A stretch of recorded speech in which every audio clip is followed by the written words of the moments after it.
खोता साहब, एक चीज़ को आप समझते हैं कि बैरूनी मुदाखलत है, इमरान खान का रजीम चेंज किया गया, फिर आप उसी की सदर से उम्मीदें लगा के कह रहे थे कि भाई ये छूट जाएगा, डोनाल्ड ट्रंप छुड़ा लेगा पाकिस्तान। जरदारी साहब ने कहा कि तुम अमेरिकी इस्टेब्लिशमेंट को ख़त लिखो, अपने ही सफ़ीर को कहा कि मेरी फ़ौज के खिलाफ ख़त लिख दो। नवाज शरीफ अजीब कैरेक्टर है, काला कोट पहन के हमारे खिलाफ अदालत में चला जाता है। इस मुल्क का बेड़ा गर्क अगर किया है तो नवाज शरीफ ने किया है कि अमेरिका किस तरीके से जो है वो मुदाखलत कर, तो भुट्टो ने एक वो अमेरिका ने रजीम चेंज कर पीपल्स दिया। Politics, yes. और अगर आप पढ़ें इकोनॉमिक हिटमैन, उनकी किताब, एक उनका जो CIA का पुराना ऑपरेटर है, उसने एक किताब लिखी है इकोनॉमिक हिटमैन के नाम से। उसने बताया है कि अमेरिका किस तरीके से जो है वो मुदाखलत करता है, अपना दूसरे मुल्कों में रिजीम चेंज के हवाले से करता है, वो उनको कर्जा मकरूज़ करके करता है, सैंक्शंस लगा के करता है, एलिमिनेट कर देता है, मरवा देता है। फिर अच्छा, इस हद तक जाता है। वो उसकी किताब देखें तो उसी के खदो खाल में देखें तो भुट्टो के साथ भी यही हुआ। भुट्टो के एटम बम बनाने की उसको सज़ा दी गई और ज़ियाउल हक ने जो है वो मीर जाफ़र का किरदार अदा किया, वो आपके सामने है। अब डोनाल्ड लू का ख़त उसी की ममासलत में ज़रा देखें, वो भी कह रहा है डोनाल्ड लू का लेटर को किसी ने डिनाई नहीं किया कि ये गलत है। सर, वही अमेरिका में जब डोनाल्ड ट्रंप आता है तो आपने बयान दिया कि डोनाल्ड ट्रंप के आते इमरान खान छूट जाएगा। देखें, वो इसलिए कि हमारी जो पाकिस्तानी डायस्पोरा है, अभी मैं गया था तो मैंने ये कहा कि भाई तुमने ये क्या किया था, पाकिस्तानी डायस्पोरा ने बड़ा सपोर्ट किया डोनाल्ड ट्रंप को, पाकिस्तानी कम्युनिटी ने सपोर्ट किया, और 99% जो है ओवरसीज़ पाकिस्तानी वो इमरान खान के शहदाई हैं। वो सारी बात ठीक है, सुन लें। फिर कांग्रेस से जो करारदाद मंजूर कर, उन्होंने करारदाद सब कुछ ठीक है। खोता साहब, एक चीज़ को आप समझते हैं कि बैरूनी मुदाखलत है, इमरान खान का रजीम चेंज किया गया, उसी पे फिर अमेरिका की मुदाखलत को जायज़ करार देते हैं और आप कहते हैं कि डोनाल्ड ट्रंप पाकिस्तान में छुड़ा लेगा। वो अंदरूनी मुदाखलत नहीं है? मेरे ख्याल में वो, मेरा परसेप्शन जो था वो यही था कि चूँकि इन्होंने सपोर्ट की है और कांग्रेस मैन ने एक करारदाद पेश की है कि जनरल सर, आसिम परसेप्शन को मैं बात ही नहीं कर रहा। नहीं मैं ये परसेप्शन, कह रहा हूँ कि क्या आप ये दुरुस्त नहीं समझ, आप गलत नहीं समझते कि एक तरफ आप कह रहे हैं कि रजीम चेंज अमेरिका ने कराया, वो पाकिस्तान, वो कौन होता पाकिस्तान के मामलात में अंदरूनी तौर पर मुदाखलत करे, फिर आप उसी की सदर से उम्मीदें लगा के कह रहे थे कि भाई ये छूट जाएगा, डोनाल्ड ट्रंप छुड़ा लेगा इमरान खान को। नहीं देखें, डोनाल्ड लू जो है वो डोनाल्ड ट्रंप का वो नहीं था सर, वो जो भी था, आपका सर, मॉरल स्टैंड ये था कि अमेरिका कौन होता है हमारे अंदरूनी जो मुदाखलत। बाइडन का था वो। सर, ये मुझे पता है, आप मॉरल स्टैंड लेते हैं कि अमेरिका को कोई हक हासिल नहीं कि वो पाकिस्तान के अंदरूनी मामलात में मुदाखलत करे, फिर आप उसी डोनाल्ड ट्रंप के बारे में कहते हैं कि वो छुड़वा लेगा। यार देखो, जब ये हुसैन हक्कानी वाला आया था, याद होगा आपको? सर, मुझे सारा याद है। मैं सुन लें, अगर याद है तो मैं तो उसमें उस वक्त कैबिनेट में था। हुसैन हक्कानी का भी यही था कि हुसैन हक्कानी ने लेटर लिखा कि हमारी इस्टेब्लिशमेंट जो है वो बहुत ज़्यादा मुदाखलत करती है, आप इस तरह करें कि हमें ये इस्टेब्लिशमेंट को बराह रास्त देने की बजाय ये हुकूमत को दें जितने भी फंड्स वगैरह हैं, ताकि वो हुकूमत की जो है ताबे हो इस्टेब्लिशमेंट। जब आप डायरेक्ट देते हो उनको, तो फिर वो हुकूमत से क्यों, फिर वो आप क्या उस पे आ जाता हूँ, क्या वो ख़त जरदारी साहब की मशावरत से लिखा गया था?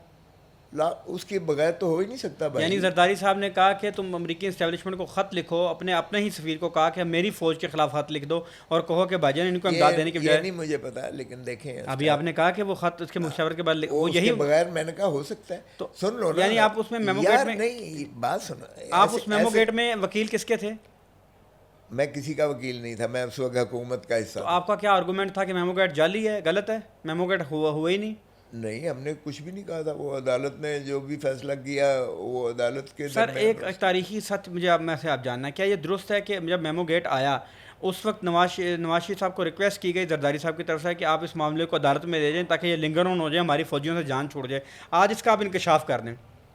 नहीं, मुझे ये इल्म नहीं है, ये उनसे पूछें जिनको इल्म होगा। लेकिन नवाज शरीफ साहब आपके साथ राब्ते में थे जब अदालत में गए? नवाज शरीफ अजीब कैरेक्टर है। अच्छा सर, जब जरदारी साहब ने ये कहा कि तुम तो 3 साल के लिए होते हो, हमने तो यहाँ रहना है, हमारे तो हिसाब लेते हो, ज़रा अपना भी हिसाब दे दो, बिल्कुल।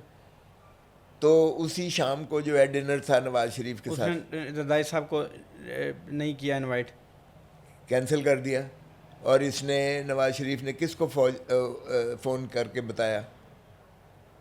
اس وقت کے آرمی چیف کو بتایا کہ میں نے کینسل کر دیا. میں آپ کے ساتھ ہوں، میں نے کینسل کر دیا کھانا اس کا. تو نواز شریف کی بات چھوڑ دو، نواز شریف کیا چیز ہے، وہ ہی بلوز ہاٹ اینڈ کولڈ. کالا کوٹ پہن کے ہمارے خلاف عدالت میں چلا جاتا ہے اور پھر کہتا ہے نیچے اترو پہلے، یوسف نیچے اترو پہلے، یہاں جنگل کا قانون نہیں چلے گا، اور خود جو ہے اس طرح سے کنٹیومیشنسلی کرتا ہے. نواز شریف کی تو بات ہی نہ کرو یار. Nawaz Sharif can do anything to damage this country. اس ملک کا بیڑا غرق اگر کیا ہے تو نواز شریف نے کیا ہے. ضیاء الحق کی کوک سے جنم لینے والا آپ نواز اسی شریف. نواز شریف جس کو بیڑا گرک سمجھتے ہیں، پی ڈی ایم میں اسی نواز شریف کی جماعت کے اسٹیج پہ کھڑے ہو کے عمران خان کو برا بھلا کہتے تھے. کیا آپ غلط کرتے تھے؟ دیکھیں، اگر ہم اس وقت جو ہے میثاق جمہوریت ہم نے کیا تھا رانی شہید بے نظیر بھٹو کے، یہ مئی 2006 میں، تو اس وقت ہم اکٹھے تھے. تو اس وقت بیڑا گرک نہیں کیا تھا؟ بیڑا غرق تو اس نے شروع سے کیا. تو پھر آپ اسی اسٹیج پہ کھڑے ہو کے ساتھ دے کے نہیں عمران تو خان پھر کو گرا رہے تھے. ہم نے کہا شاید یہ ابھی انسان بن گیا ہوگا، لیکن وہ انسان بننا والے دن پیدا ہی نہیں ہوا. آگے آتا ہوں سر. بشرا بی بی اور علیمہ خان کا اصل میں پڈا ہے کیا؟ اس پہ تو آپ براہ راست فریق ہیں، آپ کی آڈیو لیکس بھی آ گئی تھیں، آڈیو ٹیپس بھی آ گئی تھیں. یہ بشرا بی بی اور علیمہ خان میں اصل پھڈا ہوا کیا سر؟ کوئی پھڈا نہیں ہے، یہ نند بھاوج کا ہمیشہ ہوتا ہے. یہ موروثی ہے، یہ چھوڑو، مجھ سے پوچھ رہے ہو، گھر گھر کی یہ داستان ہے، کوئی نئی بات ہے کیا؟ تمہارا خیال ہے کہ سیاستدان ہو جائے تو عورت نہیں رہتی ہے؟ آڈیو میں آئی کہ وہی میں نے کہا کہ تم نے یہ کر دیا، فلاں کر دیا، وہ ساری آپ اس میں بیچ میں تھے. یہ تھوڑا سا بتا دیں آڈینس کے لیے کہ یہ پھڈا ہے تھا کیا؟ کچھ بھی نہیں. بشرا بی بی بڑی اسٹرانگ نروس کی ہے، اور پھر یہ تہجد گزار بھی ہے، یہ بلیو بھی کرتی ہے اس پہ بہت زیادہ. تو یہ عمران خان کے کافی وہ ہیں، مطلب عمران خان ان کی سنتے بھی ہیں، اور وہ سمجھتے ہیں کہ اس کو جو ہے چونکہ دیندار عورت ہے اس لیے اس کی جو ہے بات میں وزن ہوتا ہے. تو وہ ادھر دوسری طرف سے بہن ہے، بہنیں جذباتی ہوتی ہیں، بہن ماں ہوتی ہے، تو وہ ماں کا رشتہ، بیوی کا رشتہ، بہن کا رشتہ. یہاں تک آیا کہ کورٹ میں بھی ایک دوسرے میں اختلاف آ جاتا ہے. بشرا بی بی ناراض ہو جاتی ہیں عمران خان سے کہ اگر اپنی بہنوں کے ساتھ بیٹھیں. نہیں، ایسی بات نہیں ہے، وہ تو میں نے 1000 دفعہ دیکھا ہے ان کو. کیا بشرا بی بی اور علیمہ خان ٹاکنگ ٹرمز پہ ہیں؟ ہاں بالکل ہے، ایسی بات نہیں ہے کہ ٹاکنگ ٹرمز پہ نہیں ہے. آپ کا کیا خیال ہے، نند بھاوج جب لڑائیاں ہوتی ہیں تو ٹاکنگ ٹرمز پہ نہیں ہوتی؟ پھر بھی ٹاکنگ ٹرمز پہ ہوتی ہیں، لیکن اختلاف رائے تو گھر گھر کی داستان ہے، گھر گھر کی کہانی ہے، کوئی ایسی بات نہیں ہے. وہ جو ٹیلی فون کال آئی تھی، اب وہ کال یار میری کال مجھے بشرا، دیکھیں وہ بھی یہی تھا کہ دیکھیں وہ جی آئی تھیں اور کہتی تھیں کہ تم نے یہ کیوں چیز.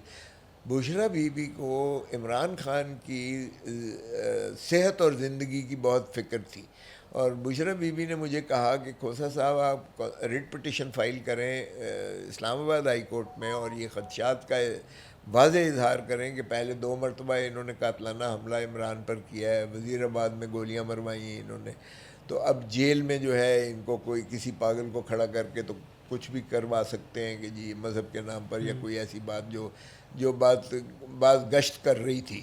تو آپ انشور کریں کہ یہ جو ہے جتنے اکابرین ہیں وہ پابند ہوں کہ عمران خان کی زندگی کے تحفظ کو یقینی بنایا جائے اور ان کی صحت کو بھی یقینی. تو میں نے یہ لکھا کہ ان کے ساتھ جو بھی سلوک کیا جا رہا ہے اس پر کچھ الفاظ پر علیمہ بی بی کو جو ذرا اعتراض آیا، تو مجھے انہوں نے کہا، تو بشرا بی بی سے بھی انہوں نے بات کی کہ یہ وہ.